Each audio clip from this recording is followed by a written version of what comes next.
Today we are going to read Haunted London by Peter Underwood.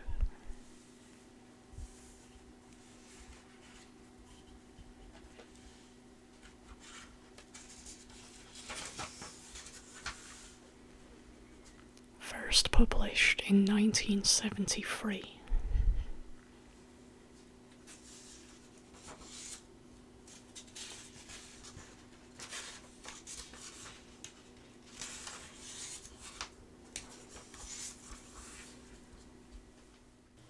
Chapter 1. Ghosts of the City and East London. Amen Court, St Paul's. At the east end of Paternoster Row, and just east of St Paul's Cathedral, this delightful little place, guarded by black iron gates, is always so quiet that it might almost be another world. Here, in the reign of Henry IV, lived the turners of beads, who were called Paternoster makers. The name of the court may well be explained by the nearness to Old St Paul's. It was here that Richard Harris Barham lived between 1839 and 1845, whilst he was a minor canon of St Paul's, and wrote the Ingoldsby Legends.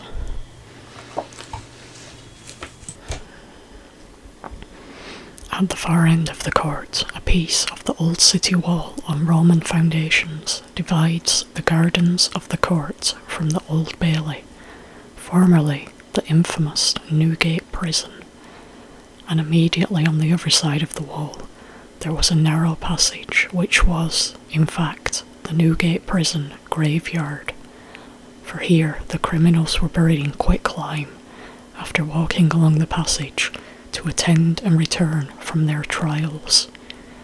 The whole area was covered with a massive iron grating in those days, and was known officially as Birdcage Walk. But to the warders and to the prisoners it was Dead Man's Walk. Many walked over ground that was to become their graves, and the wall, black with the dirt of ages, formed the perimeter of the prison graveyard.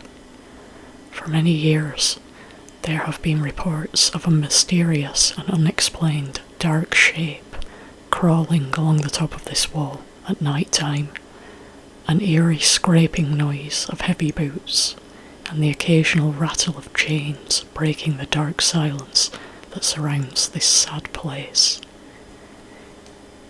In 1948, a minor canon of St Paul's Cathedral, who lived in Amen Court, where, a century earlier, Richard Barham said his windows gave him a fine view of a hanging wood, maintained that he saw the ghost of Jack Sheppard. Not once, but several times. Sheppard, the most famous cat burglar in the annals of crime, was born in the East End of London in 1702. He was caught in April 1724 and escaped 3 times before being finally executed at Tyburn in the November of the same year. One of these escapes was from Newgate, and, according to official records, Sheppard was lodged in one of the deep dungeons reserved for the worst criminals and loaded with some 150 kilograms of iron fetters. Yet, with the help of a file passed to him by a girlfriend, Jack soon loosened his chains from the dungeon floor, slipped his small hands through the handcuffs, and tied his fetters as high up as he could with his garters. By means of a chimney, he was soon on the roof of Newgate, where he made his way to the wall at the end of Dead Man's Walk, and there dropped into Amen Court and freedom. Recaptured in due course, Newgate became Sheppard's last prison, and this time he was watched day and night until he left for Tyburn. It would seem that occasionally the ghost of Jack Sheppard returns to reenact his daring escape from Newgate. He must find Amen Court little changed. Bank of England. One of the least known ghost stories of the city concerns a charming garden deep within the precincts of the mammoth Bank of England building, nearly 4 acres, with its fortress-like and windowless walls. The bank is sometimes referred to as the Old Lady of Threadneedle Street, a name that may have its origins in a ghost. The Bank of England, founded in 1694, carried on business at the Old Grocers' Hall, where the city entertained Cromwell in 1649, until the bank was established in a building on the present site in 1734. This area of the city is historically important as being one of the busiest parts of Roman London. Here in Roman times stood the wharfs and offices of firms trading upon the then navigable Walbrook, one of no fewer than 7 rivers and streams, now channelled in from iron conduits beneath the present bank buildings. 2 of the tessellated pavements of those Roman Londinium offices are still to be seen, not far from the position in which they were found. While preserved in the bank's own museum are the sandals, shoes and hobnail boots of men and women who must have trodden those pavements. New wings and extensions were added in 1781 and 1788 to 1833, when Sir John Sloane was architect to the bank, and rebuilding continued until 1940. From 1780, when the bank was attacked during the Gordon riots, a military detachment guarded the building each night until 1973. Now the island site is guarded by electronic surveillance. The old Bank of England was haunted by the apparition of a man nearly 8 feet high, a bank cashier in the day when bodies were often dug up and used for dissection. This cashier's one great fear was that after he was dead, resurrectionists would get hold of his enormous body, and he persuaded the bank governor of the time to agree to his being buried inside the bank premises. This was duly done, and the burial of the giant is included in the bank records. The gigantic and frightening ghost used to flit along the bank corridors after the bank guard had been posted, and sometimes rattled the sentries' rifles. During the course of some excavations, the giant's coffin was unearthed. It was found to consist of 18th century lead, was 7 feet 8 inches long, and bound with an iron chain. The huge central block of the bank rises to a height of over 100 feet and encloses a garden court, flanked by open, vaulted colonnades, and it is here that the apparition known as the Black Nun has been seen on many occasions. I heard the story first-hand from a bank official some years ago. He told me that the so-called Black Nun was in fact the sister of Philip Whitehead, an apprentice cashier at the bank in 1811. An ambitious but fairly unscrupulous young man. He used his good appearance and plausible tongue to establish himself and his 19-year-old sister Sarah in a splendid London mansion.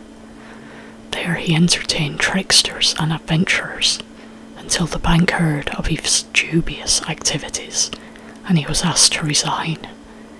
His gambling losses mounted and he became more and more in debt, until finally some of his friends suggested that he forge a few cheques to see him over the difficult patch.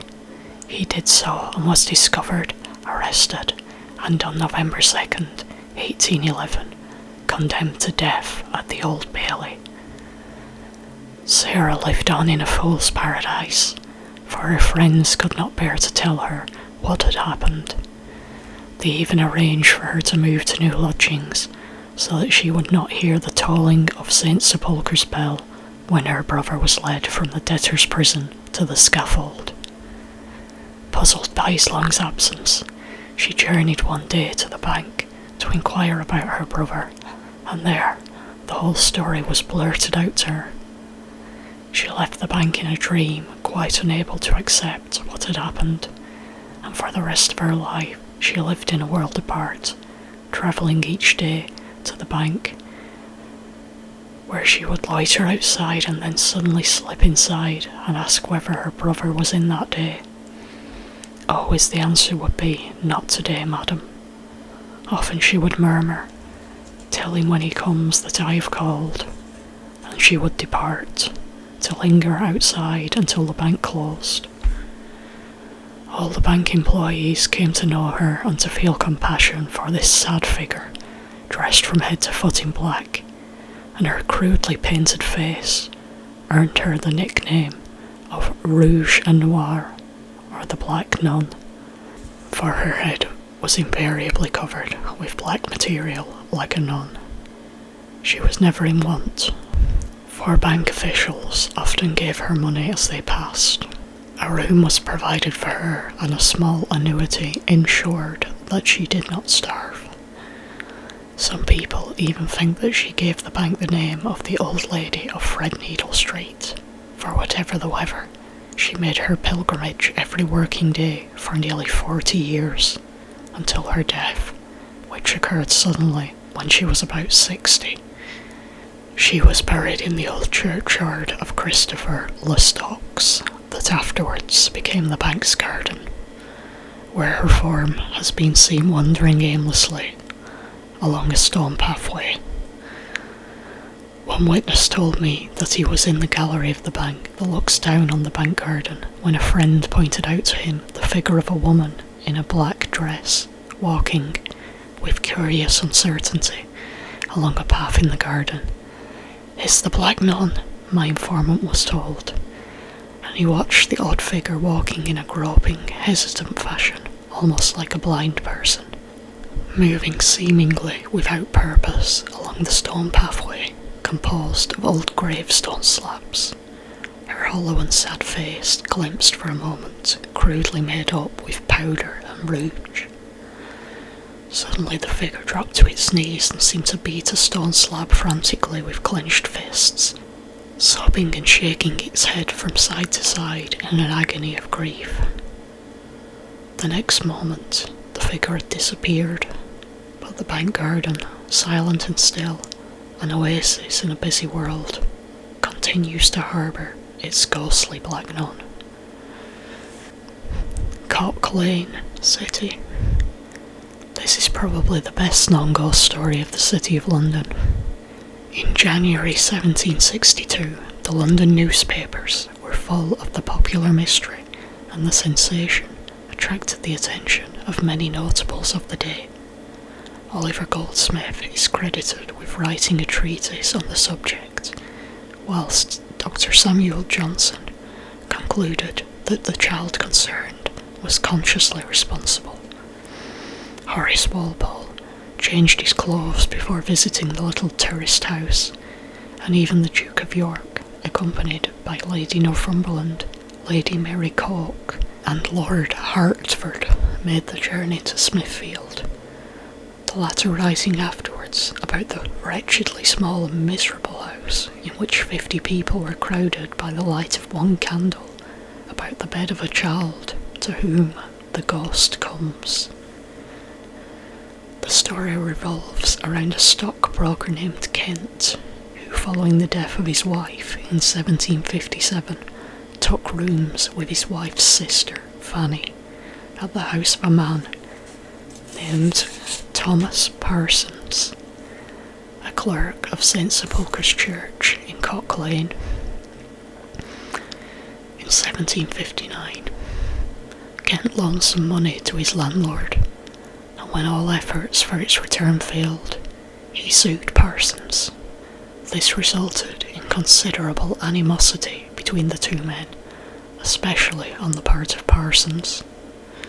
Meanwhile, Fanny was taken ill, and when Parsons' 12-year-old daughter Elizabeth shared Fanny's bed during the time that Kent was away attending a wedding in the country, they were disturbed by strange scratching noises and apparently inexplicable knocks and rappings. Fanny was very alarmed and believed that the noises were warnings of her impending death, but Parsons attributed the disturbances to a neighbouring cobbler, until it was discovered that the noises were heard on a Sunday when the cobbler was not working. It was then suggested that the mysterious sounds were caused by the spirit of Fanny's dead sister, admonishing her for cohabiting with Kent. Parsons became interested and invited neighbours into the house to hear the strange noises, much to the distress of the ailing Fanny. When Kent returned, he and Fanny made wills in each other's favour and secured new lodgings in Bartlett Court, Camberwell, where Fanny died in 1760. The litigation between Kent and Parsons still unresolved, Fanny was buried in the vault beneath St John's Church, Clerkenwell, and after her departure from Cock Lane until her death 18 months later, all was quiet and peaceful. With the death of Fanny from smallpox, according to the death certificate, the noises returned to the house in Cock Lane, seemingly centring on any bed occupied by little Elizabeth Parsons, who trembled and shivered uncontrollably at the loud sound of whirring wings, taps, and scratching noises. Her father is reported to have tried in vain to discover a normal explanation, even removing floorboards and wainscoting. Eventually a nurse, Mary Fraser, suggested that the raps might be messages in code, and by accepting one rap for yes and two for no, Parsons questioned the entity and deduced that the disturbances were caused by Fanny, who claimed that her death had been the result of poisoning with red arsenic in a draught of hot ale administered by William Kent, and she wanted to see him hanged. Questions on matters of facts produced answers that were sometimes right, sometimes wrong, as, for example, when she said that her father's Christian name was John instead of Thomas. It was stated that Elizabeth saw a shrouded figure standing by the bed without hands. Other witnesses said that they saw a luminous apparition with hands, and the noises apparently followed Elizabeth even when she visited other houses. Now, Cock Lane became the street with the House of Wonder, and crowds of neighbours and sightseers thronged the narrow lane between Newgate Street and West Smithfield night and day. The house, number 33, has long since been demolished. It figures in Hogarth's plate, credulity, superstition and fanaticism.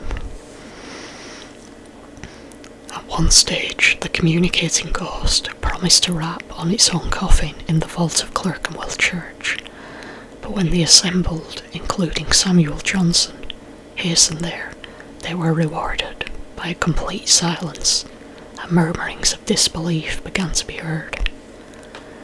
Cock Lane became thronged with sightseers, and Kent's reputation was maligned throughout the city, although many people, including Oliver Goldsmith, assumed that Parsons was at the bottom of the matter in revenge for having been sued by Kent. Finally, the authorities decided to investigate the affair. The investigating party discovered that when they held the hands of Elizabeth Parsons, all the noises stopped. It was not until they threatened the child with Newgate Prison that a few scratching noises were heard as she wriggled and squirmed. Examinations disclosed a small board concealed between her stays, and it seemed that the secret was out. Kent then indicted Parsons, his wife, his daughter, the servant Mary Fraser, the clergyman, and several tradesmen,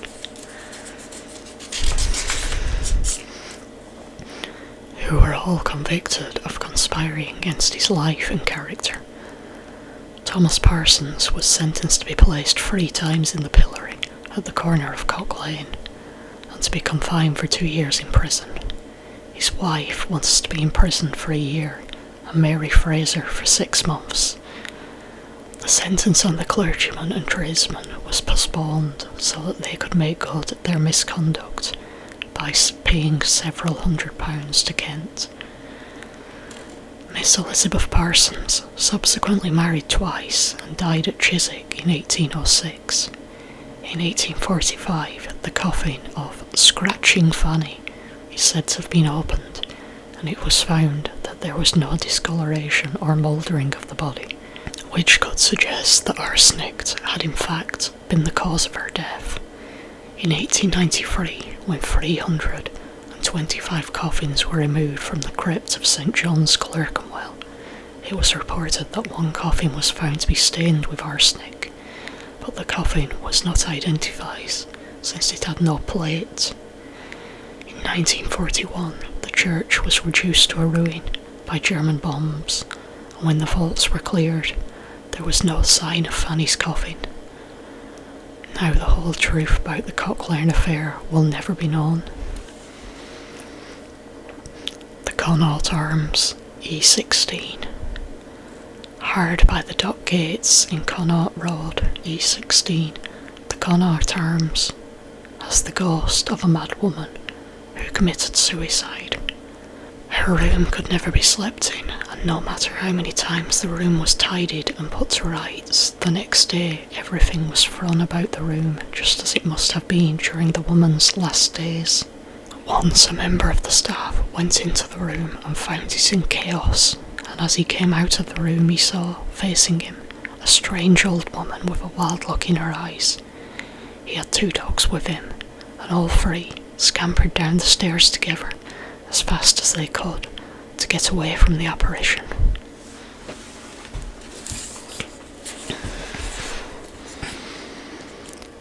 Greyfriars Churchyard.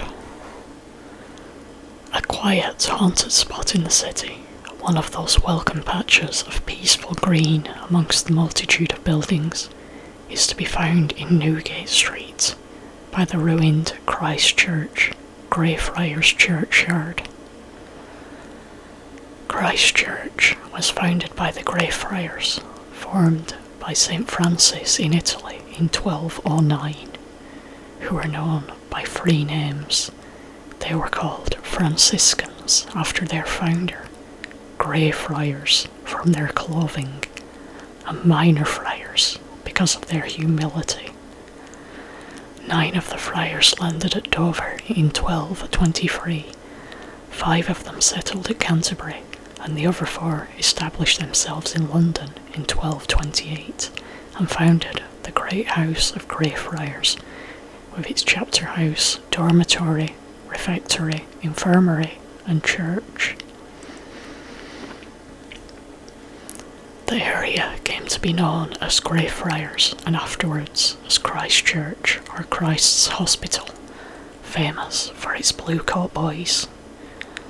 The church received rich patronage from Queen Margaret, second wife of King Edward I, and from Isabella, wife of Edward II, and King Edward I, and Queen Philippa, consort of Edward III.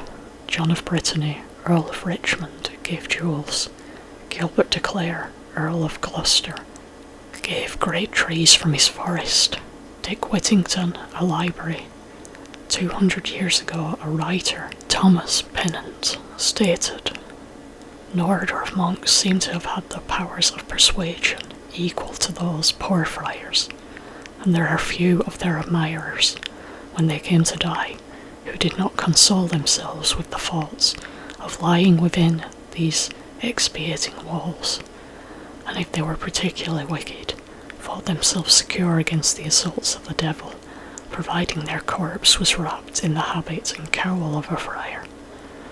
Such a one was Isabella, daughter of Philip IV of France and wife of Edward II. When Edward neglected her for his favourite, Piers Gaveston, she returned to France and there collected an army led by her lover, Roger Mortimer, and other barons.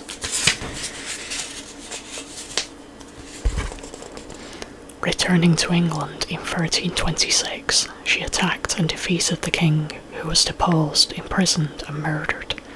She and Mortimer ruled for a time, but in 1330, Edward III had Mortimer hanged, and Isabella spent the rest of her life in retirement. The she-wolf of France was buried in Greyfriars churchyard, and, with audacious hypocrisy, had the heart of her murdered husband placed on her breast. She is just one of the ghosts that haunt this historic spot, the burial place of 3 of her queens and over 600 people of nobility. Here also was buried Elizabeth Barton, the crazy Holy Maid of Kent, executed at Tyburn in 1534 for high treason. She hysterically and unsuccessfully opposed Henry VIII's intention to divorce Catherine of Aragon, and inaccurately predicted that he would die within a few months of his marriage to Anne Boleyn. Her figure, wild and restless in the restricting habit of the Greyfriars, is said to be seen from time to time about the deserted churchyard. When the Franciscan friars first came to England, they wore russet brown habits with a cowl girded with cords and walked barefoot. Later, they reverted to the original grey dress of their founder. In the early hours of misty autumn mornings, the form of a monk has been seen, walking placidly about the Greyfriars churchyard, dressed in russet brown, a figure that disappears when the sun is fully risen, or when human beings approach too closely. Yet another ghost at Greyfriars is that of Lady Alice Hungerford, who poisoned her husband. It is recorded that she was led from the tower to Holborn and there put into a cart with one of her servants and thence to Tyburn and execution. Her form has been recognised because of her great beauty and natural dignity. She walked one summer evening, haughty and arrogant, and so frightened a night watchman who recognised her that he fled in terror and gave up his job the next day. He had seen enough of the ghosts of Greyfriars churchyard, and he saw only one. The Nag's Head, Hackney. The Nag's Head, Hackney, was probably known to Jack the Ripper, and it has certainly witnessed murder and suicide. At one time it had the dubious reputation of being the eeriest pub in London. Landlord Terry Hollingsworth, an ex-commando and amateur boxer, was sceptical of the haunting until he found taps turning on by themselves, furniture falling to pieces beneath him, and other strange but inconclusive manifestations. The ghost was finally seen by a barman, Tom Ford, when he went to the cellar one morning to fetch some crates. She was a very old woman, he said, with a grey shawl and a long Victorian light dress. Following a number of seances, things seemed quieter, and the shawled woman has not been seen recently. Odessa Road, Forest Gate. The occupants of number 111 Odessa Road, Forest Gate, saw no ghost at their house, but said they lived in terror for 12 years. I was consulted in February 1969 and learned that Robert Chilvers and his second wife Doris were almost at the end of their tether. The retired railwayman, then aged 67, had moved to the house in 1946 with his first wife, Maud, who had died 10 years later. 3 weeks after they married in 1957, Doris Chilvers was quietly listening to the radio when suddenly there was a loud bang and blue flames flashed up around the set. When they heard similar banging noises, which they were at a total loss to explain, and saw more frightening blue flashes near the television set, they promptly got rid of both the radio and television, but still, they told me, it seemed the house was haunted. once our cat, asleep on a chair, was suddenly whisked across the room in front of my eyes," said Doris. "It was as if some unseen hand had picked up the animal and taken it across the room. The cat, it seemed, was terrified and ran out of the house. Perhaps it had received an electric shock, I thought to myself. Sometimes Doris felt something invisible push violently against her, and she has found bruises where she has been touched by unseen hands. Robert Chilvers thought that the disturbances, strange and eerie noises that echoed through the house at night, might be connected in some way with his first wife. He showed me holy pictures that he had found covered with scratches after a night of unrest. Cats are very fond of sharpening their claws, and although Robert and Doris thought that the blue flashes might be warnings, I suggested that they get the electricity board to carry out a thorough investigation. I heard no more about strange blue flashes and mysterious banging noises at Odessa Road.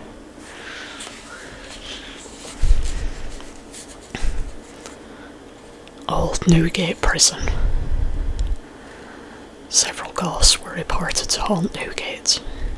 One prison officer stated in a prison report in December 1891 that he was working late in his office situated near Dead Man's Walk when he heard limping footsteps from the direction of the walk. As he listened, they became louder and clearer. At first, the officer thought it must be the chief warder making his rounds, but the chief's step was firm and military, whereas these footsteps were stealthy, uneven, occasionally with a drag to them, the shuffle of a limping man. The prison officer opened the grille on the door that led to Dead Man's Walk, and was horrified to see, pressed close to the other side of the grille, the dead white face of a man. As it swayed back from the grille, the officer saw bruised skin around the mottled green throat, and his immediate thought was that the man had been hanged. As the face disappeared, the officer opened the gate, but outside there was no trace of anyone or anything. Subsequently, this officer and others heard limping footsteps, but they were never able to discover any cause for the noise, which invariably ceased as soon as they set out to investigate. Sometime afterwards, the officer who had seen the face learned that the last man to be buried in the walk was lame. Another reported ghost at Newgate was that of the evil Mrs. Dyer, who was seen by one chief warder in what has been called the Women's Felons' Yard.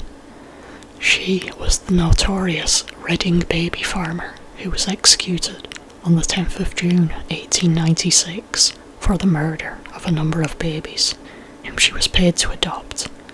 The babies were strangled and thrown into the Thames at Caversham, whilst she continued to draw the money for their upkeep. The oily and horrible old woman had actually smiled at her trial, as witness after witness related stories of the most appalling cruelty. As she passed the chief warder on her way to the execution shed, she had turned and looked into his face and said quietly, "I'll meet you again one day, sir." During his last week at Newgate, before the old prison was closed, the chief warder happened to be in the vicinity of the women's yard when he thought he heard a movement out in the darkness. He looked through a glass observation window, and although the yard seemed to be deserted, the last words of Mrs. Dyer suddenly came into his mind. "I'll meet you again one day, sir." The next moment he saw a form loom up out of the blackness, and he recognised the dark glittering eyes and the thin, merciless lips of old Mrs. Dyer. Subjective hallucination, perhaps. It might have been had not other wardens and visitors reported fluttering footsteps and the dark form of an old woman in the women's yard at the dead of night. At the time when there were no women convicts in the prison, female prisoners having been lodged in Pentonville for some years before that time. I recall too Thurston Hopkins, a Sussex man and friend of Rudyard Kipling, who studied ghosts, telling me about something in the chapel, deep in the heart of Newgate.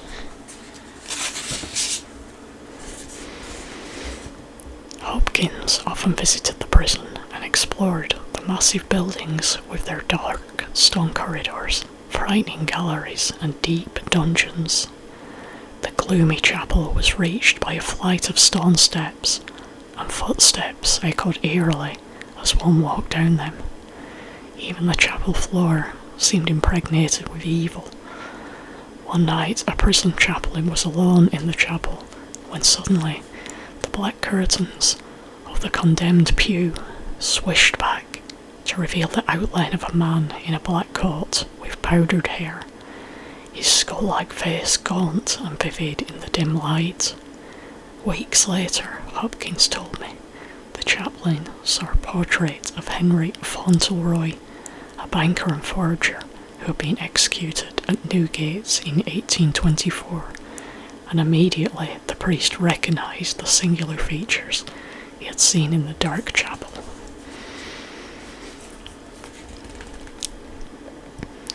St Andrew by the Wardrobe, City. St Andrew by the Wardrobe in Queen Victoria Street has or had a haunted bell. The name of the church is derived from the King's Wardrobe, i.e. storehouse, which stood close by until the Great Fire, and is commemorated by Wardrobe Place, entered from Carter Lane.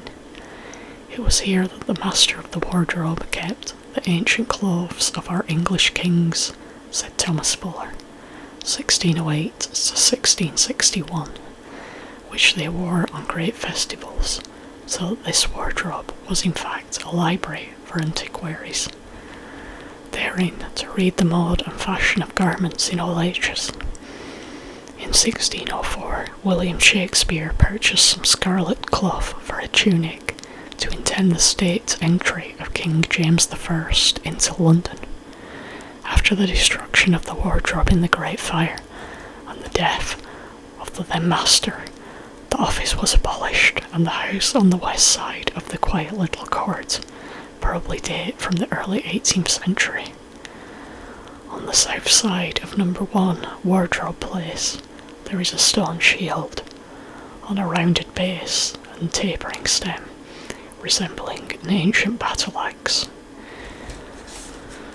The origin and history of this curiosity is unknown.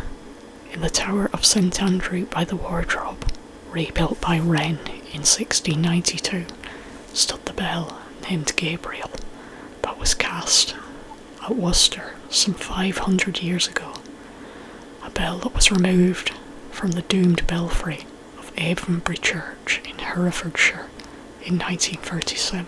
Generations of Avonbury people held to the belief that whenever a person of Avonbury died, the bell would toll of its own accord, and several witnesses say that this happened when the last 2 vicars of the town died. St Bartholomew's Hospital and Church, City. St Bartholomew's Hospital has a long and interesting history. In 1423, Dick Whittington's executors carried out repairs that preserved much of the old hospital for many years.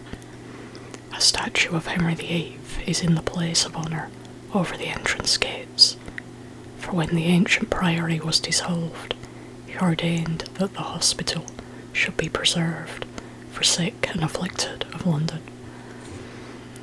The hospital was founded in 1123 by Rahere, variously described as a courtier, minstrel and jester at the court of Henry I. He was a canon of St Paul's, and there is in the British Museum a life of Rahere, written by another canon within 50 years of the original founding of the hospital.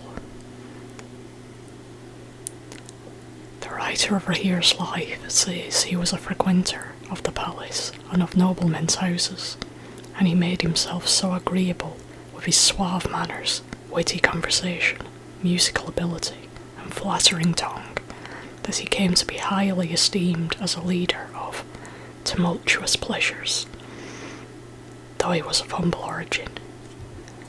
However, the atmosphere of the court changed after 1120, when the only legitimate son of King Henry I was drowned on a voyage from Normandy to England.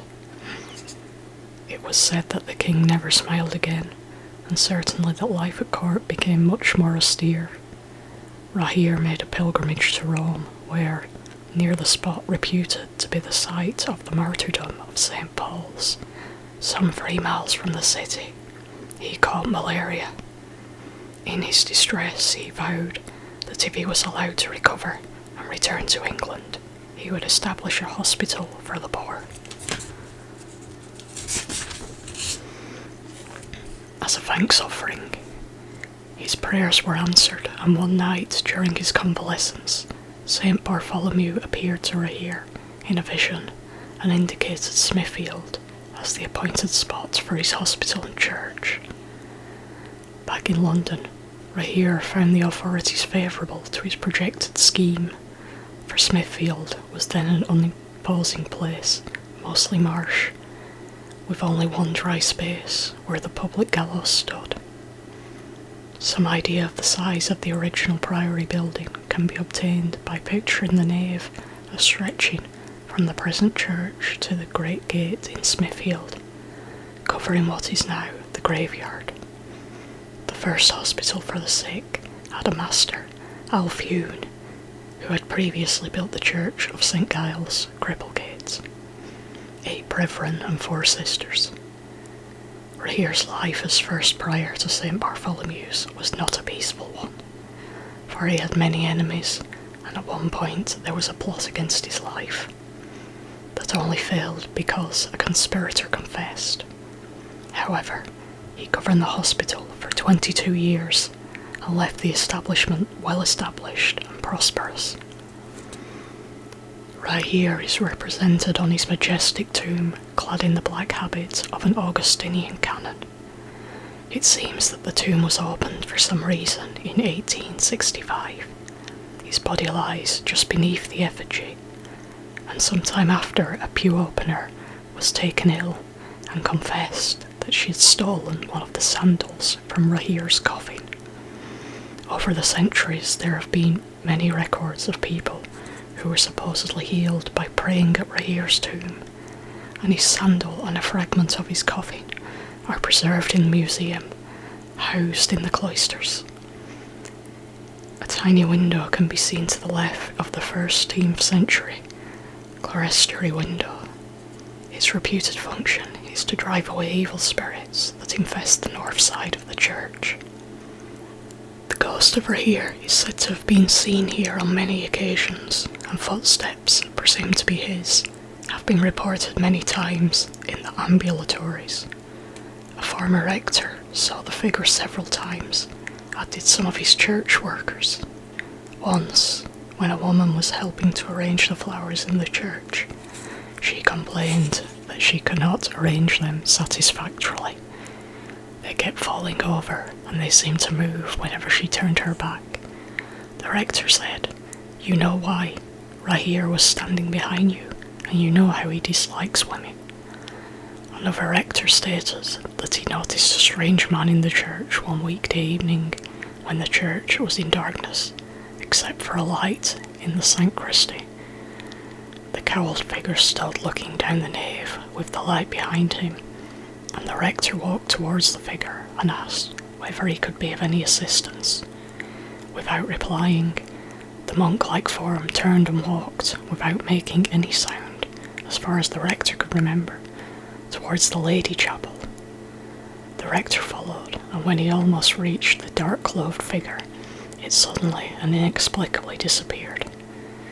The same rector and his wife both report seeing the phantom monk standing beside the altar rail, and several members of the congregation have had similar experiences. Elliot O'Donnell, for 60 years one of Britain's most active ghost hunters, told me that he once saw the shadowy figure of a monk slip past him as he walked down the aisle towards the main entrance of the church one summer afternoon. O'Donnell had the impression of stealth, and he heard no sound. He also told me of a church official who was alone in the church one morning when he saw a luminous white form in the central aisle. As he watched, it seemed to form into the shape of a woman, and he thought that he recognised his daughter, who had been in Australia for years. He was somewhat upset, thinking that perhaps she had died suddenly, but in a letter he received from her later, he learned that she had been seriously ill, and that when she was sure she was about to die, she had thought that she was standing in St. Bartholomew's Church looking at her father. It was subsequently established that both the date and the time of the two experiences corresponded. Often visitors have reported seeing a strange white light or shape in the central aisle and a frightening dark shape gliding along one of the ambulatories. A former curate fainted when he saw the latter and was ill with the shock for some time afterwards. Most recently, two ladies visited St. Bartholomew's one sunny July morning, happily looking forward to an interesting tour of the ancient church. Suddenly, as they walked down the central aisle, they had a curious feeling of being trapped, and in some alarm they proceeded into the church, but then found themselves gripped with fear that something dreadful was following them.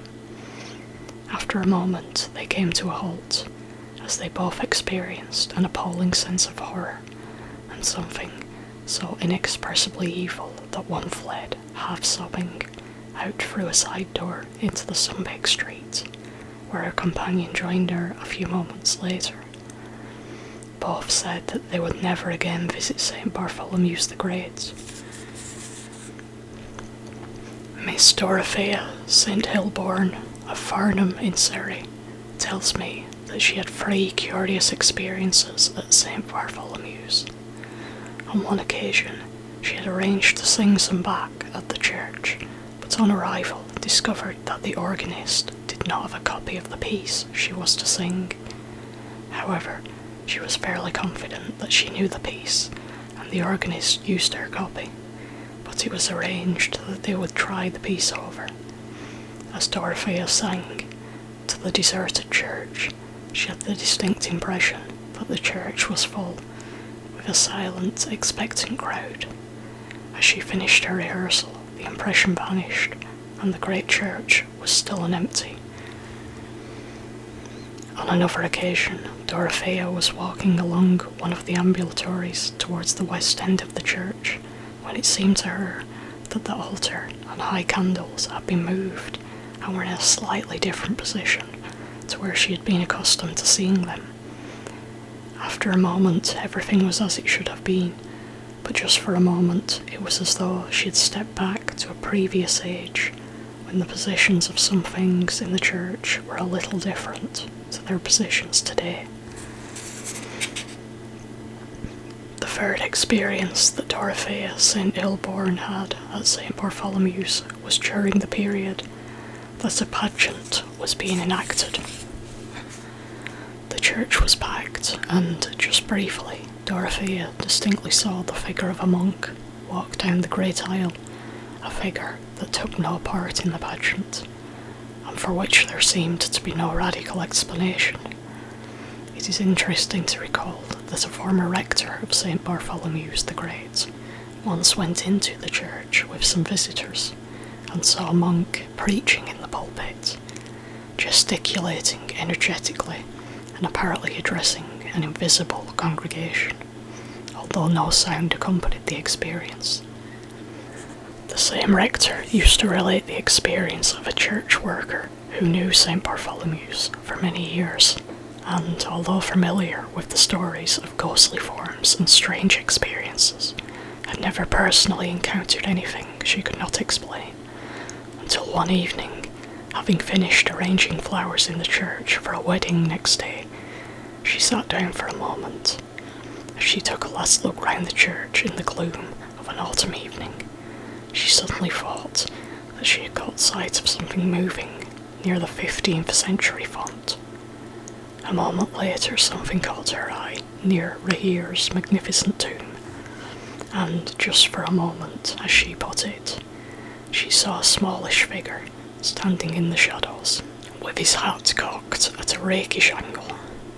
The apparition, if apparition it was, soon disappeared, but the church worker always wondered whether it might have been the ghost of William Hogarth, the painter and engraver who often wore his beaver cocked with careless air, according to a contemporary poet. Hogarth knew and loved St. Bartholomew's the Great, and he was baptised in the font there. St. James Church, City. In Garlick Hill off Queen Victoria Street stands St. James's Church, Garlick Hive, so called according to Stow's Survey of London, first published in 1598, because in old times garlic was sold there. There was a church here in 1259, when Peter del Gannock was rector. This was rebuilt in the 14th century, and after destruction in the Great Fire.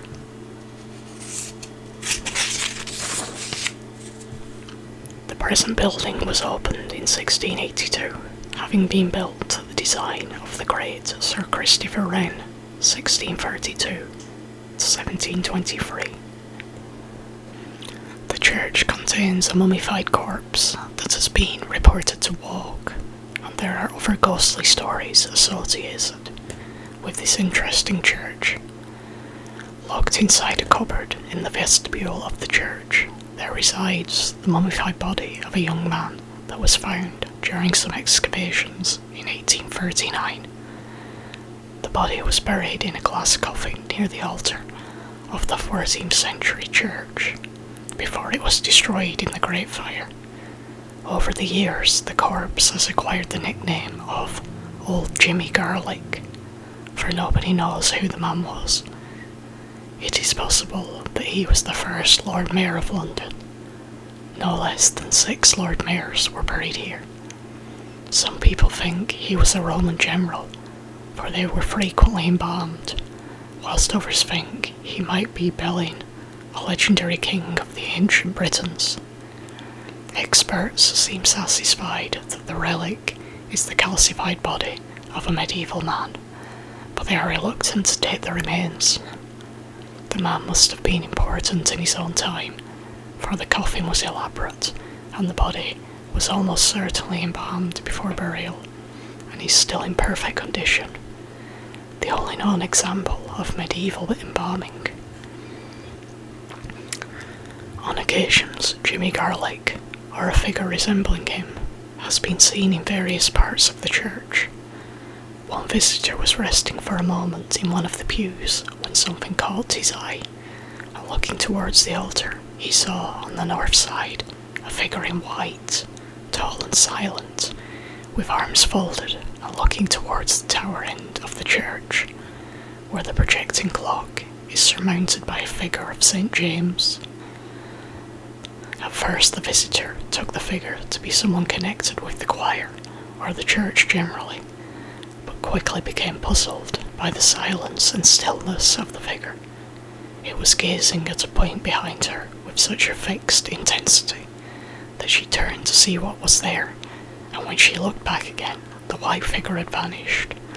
She immediately went to the spot where the figure had appeared and made inquiries, but could find no explanation for the silent form that she had seen. A similar figure seems to have been encountered by the son of an American visitor to the church a few years ago. The visitor was accompanied by her 2 sons, and while she and the younger boy were examining some of the memorials, the older boy startled his mother by suddenly dragging her out of the church. He was in a terrified condition and had obviously seen something that had badly frightened him. He said that when he looked up one of the staircases to the balcony, he saw the figure of a man, clad in what could have been a winding sheet, standing erect with his hands crossed. The face and hands of the form resembled those of a dried-up corpse.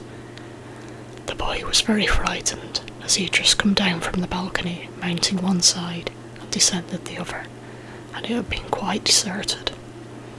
Neither the boy or his mother had seen Jimmy Garlick or knew about the mummified corpse until later when they were relating the boy's experience. Other reports of the occasional appearance of old Jimmy's ghost include the evidence of a visiting priest who saw, just for a second, a figure dressed in white in the nave, and a fireman during the Second World War who shouted repeatedly at the white figure he saw inside the church during an air raid to take shelter, a figure which melted into nothingness when he eventually approached the northeast corner of the church. He could discover no explanation. During the 1939-45 war, Jimmy Garlick had several narrow escapes from damage and destruction. Once in 1944, a bomb grazed his case and penetrated to the vaults below the church, but did not explode. Afterwards, Jimmy was reported to be seen inside the church more frequently, usually glimpsed only for a moment, and new manifestations occurred, including unexplained movements of objects and the appearance and disappearance of a phantom cat.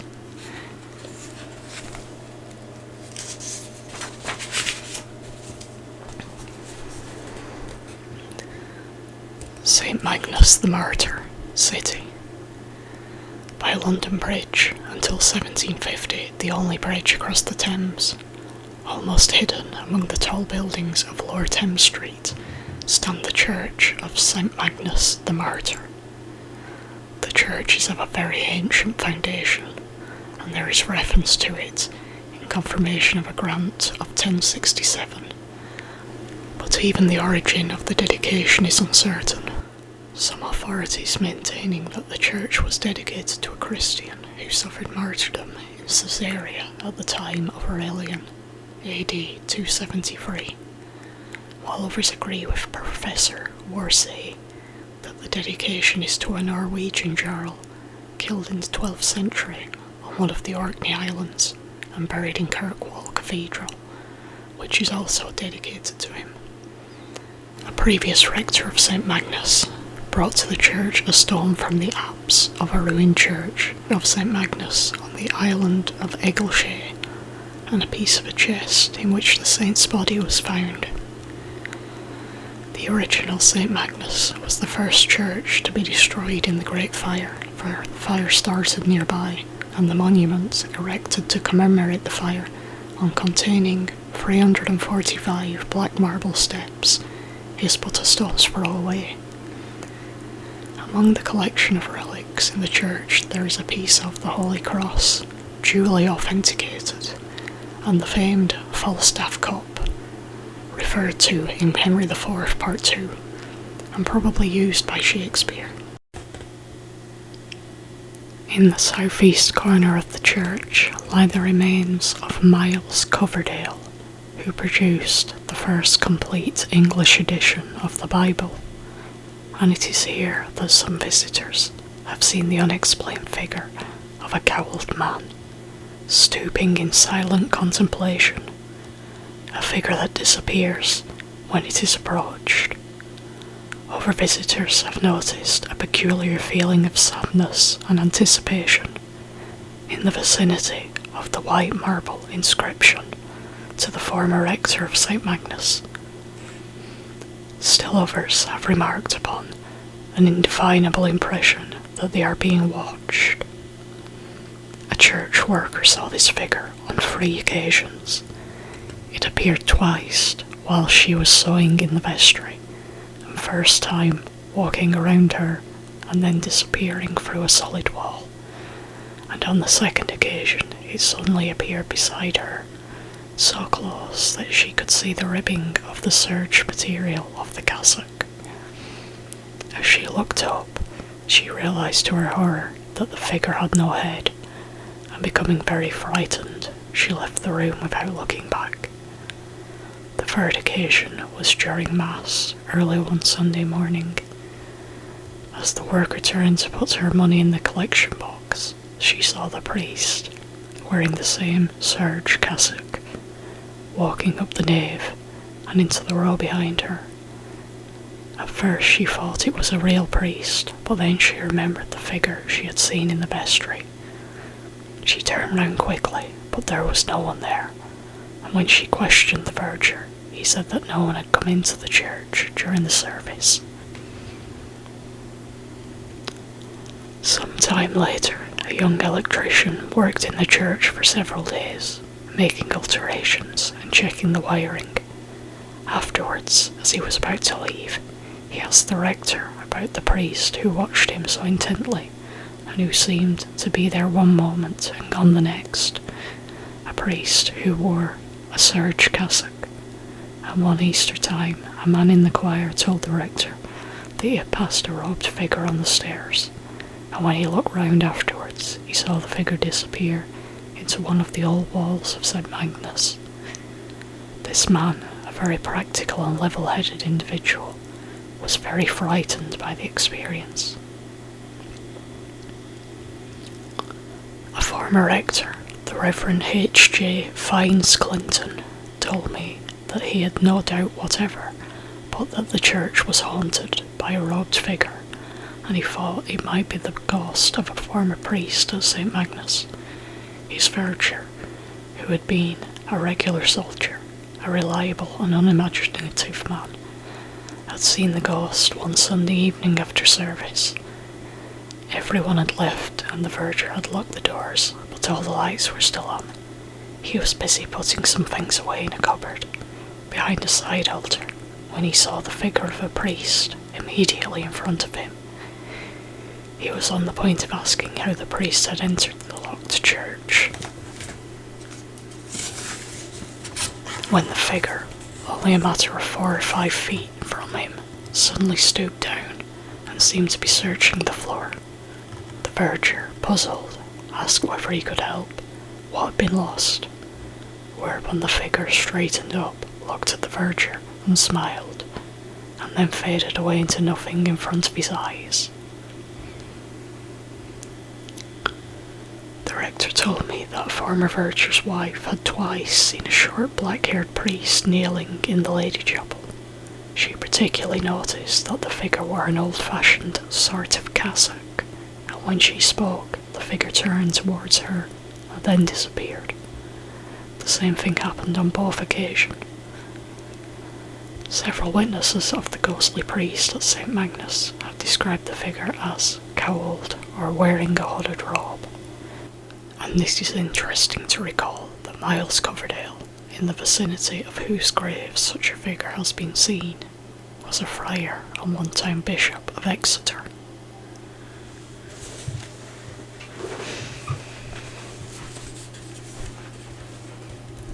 St. Paul's Cathedral, City.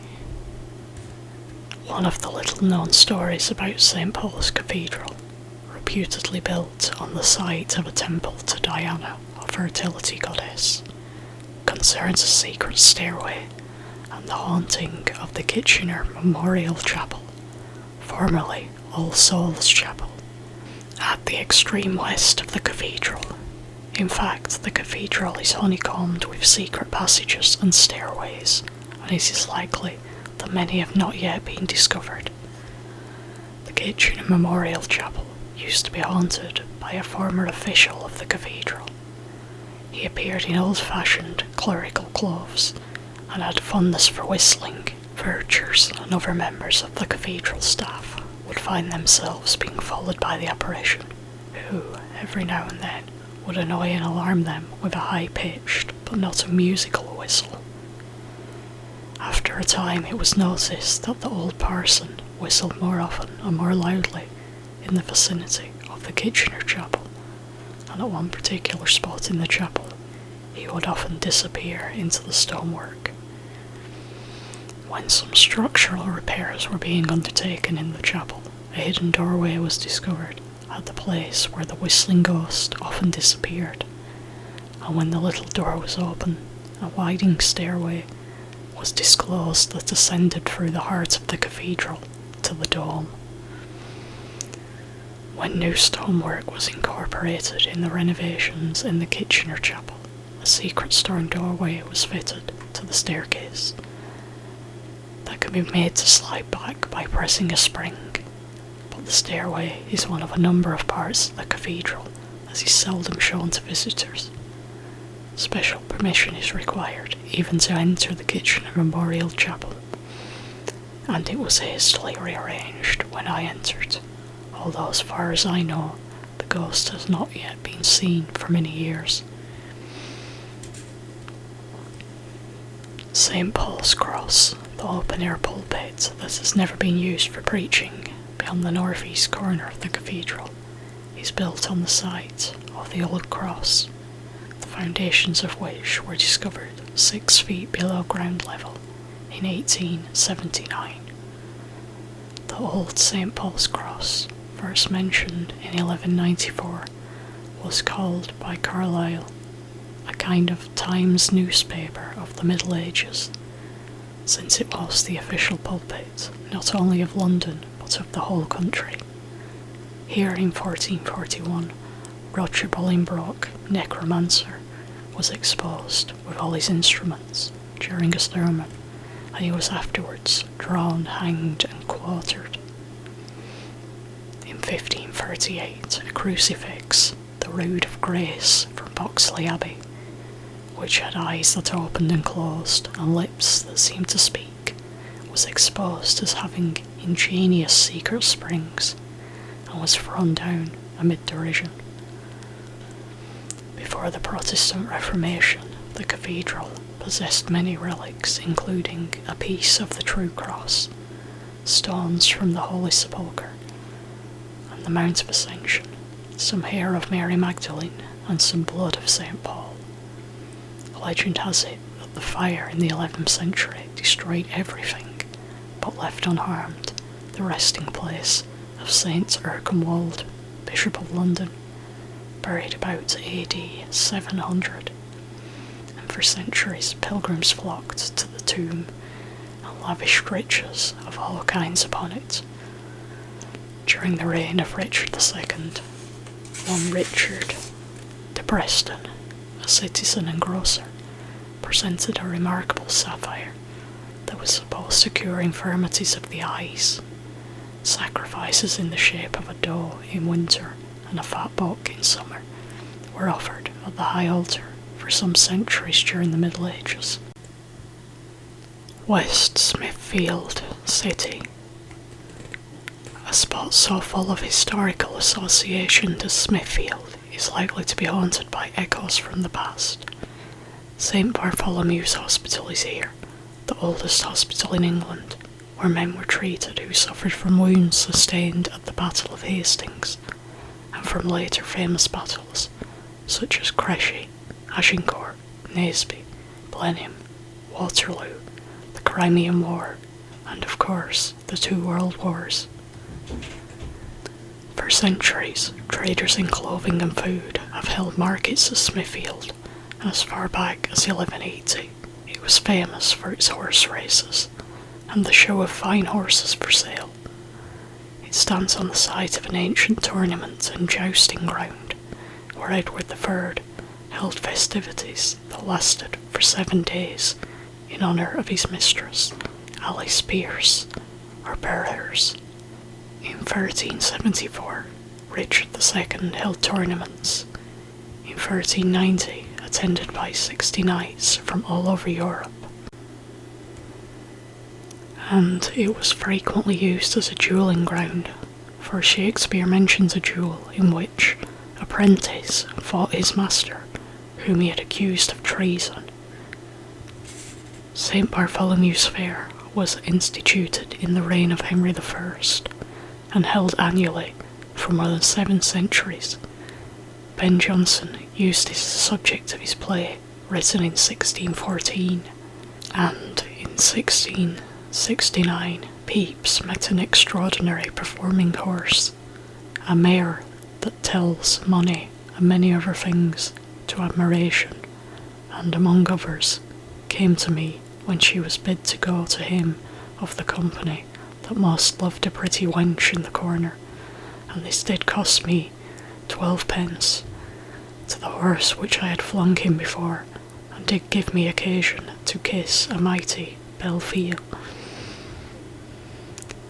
But most of all, Smithfield, originally Smoothfield, is famous in history as a place where many executions were carried out, and where many religious offenders were burned at the stake. At a spot known as the Elms, from a clump of trees that grew there, on St. Bartholomew's Eve in 1305, William Wallace, 1272 to 1305, the Scottish patriot, was executed, together with his servant and 2 Scottish knights. In 1530, a cook named Roos or Rose was boiled alive for having put poison in the soup served to the Bishop of Rochester's household, resulting in 17 cases of poisoning and 2 deaths. In 1538, a prior of the Observant Covenant at Greenwich was suspended in a cage over fire and roasted to death for denying the supremacy of Henry VIII. It has been calculated that during the reign of Mary, 270 persons were burnt to death in England for heresy, the great majority at Smithfield. The usual place of burning was immediately opposite the entrance to the church of St. Bartholomew the Great, with the victim facing the east so that the great gate of the church was in front of him. The prior was generally present. In 1849, the exact site of the burnings was discovered during some excavations whilst a sewer was being laid. 3 feet below the surface were found unhewn stones, covered with ashes and charred human bones. At the same spot, strong oak posts were discovered in a fire-blackened condition, together with a staple and ring. Small wonder then that even today ghostly groans and occasional blood-curdling shrieks are said to be heard by people passing this way at night. There have been reports of people hearing the crackling noise of burning faggots and wood, and occasionally people have smelt the appalling stench of burning flesh.